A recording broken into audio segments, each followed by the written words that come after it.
Welcome to The Explainer. Today, we are going to introduce you to someone. Seriously, we're going to look at their complete data profile. I'm talking everything from their blood type all the way to their bank account. But there's a pretty big catch. And what that catch reveals about our own digital lives, well, that's the most interesting part of the story. Okay, let's just dive right in by meeting this person. We've got access to a remarkably detailed profile, and I want to walk you through it, piece by piece. So, let's meet Morgan Kane. We're going to build their entire profile just using the data points that are available in this one file. And I think you'll be pretty surprised at just how complete a picture we can create. Okay, so we start with the basics, right? The personal details. We've got a birthday, their identity, marital status, and even really specific physical traits like height and eye color. It's a pretty solid foundation for an identity, you'd think. Next up, we add a layer of their public life.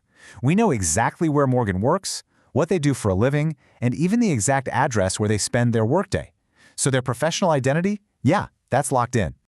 Now, this is where the data starts to get much more personal.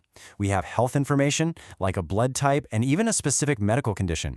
And then we get the numbers that truly define us in the eyes of the government, a national ID and a tax ID. And of course, no modern profile is complete without money, right? Here are the keys to Morgan Kane's entire financial life: a full bank account number and a credit card number. I mean, with this info, you could theoretically access their whole economic world. Next up, we have all the digital breadcrumbs that we all leave behind: an email address, a social media profile, an IP address that can pretty much pinpoint their location, and even a MAC address, which, is a unique ID for their specific phone or computer. And finally, we get to the most unique piece of data of all. This long string of letters and numbers, that's a biometric hash. Just think of it like a digital fingerprint. It's an encrypted, totally unique signature of their physical self. It's theirs and theirs alone. So let's just recap for a second. We have an incredibly complete picture of Morgan Kane's life. I mean, everything from their eye color to the secure IDs that govern their health, their money, and their entire digital existence. Seeing this much detailed information all compiled on one person is, well, it's a little unnerving, isn't it? Which brings us to the most crucial question of all. And the answer? Nobody. Morgan Kane is a phantom in the machine.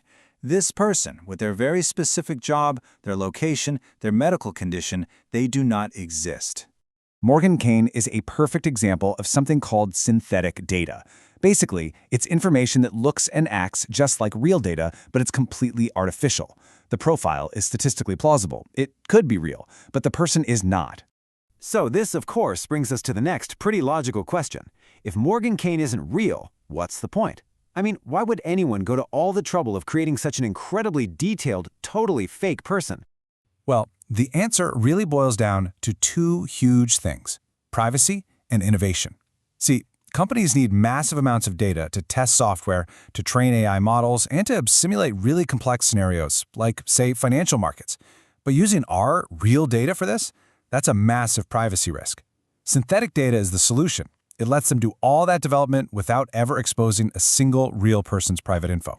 And here's the thing, Morgan Kane isn't alone. The data file we're looking at isn't just one profile. It's this huge collection of these digital ghosts, all meticulously crafted to represent people from all over the world. I mean, just look at the variety in this tiny sample from the file. We've got an animal nutritionist from the USA, a cartographer from Australia, a media planner from Italy. And every single one of them has a profile just as detailed as Morgan Kane's. It's a whole world of these digital ghosts. So all of this brings us to what I think is the most important point of this entire explainer. Because this isn't just about some fake people in a computer. It's about a very real person. You.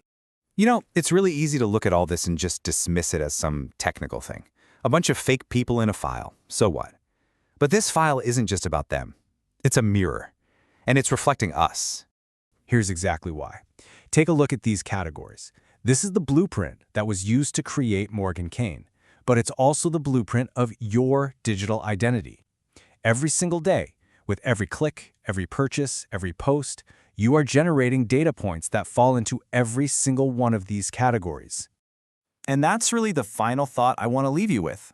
We've just seen how unbelievably detailed a profile can be for someone who isn't even real. So it forces us to ask, what does the data file on you look like? How vast and how detailed is that invisible profile that's following you all across the digital world?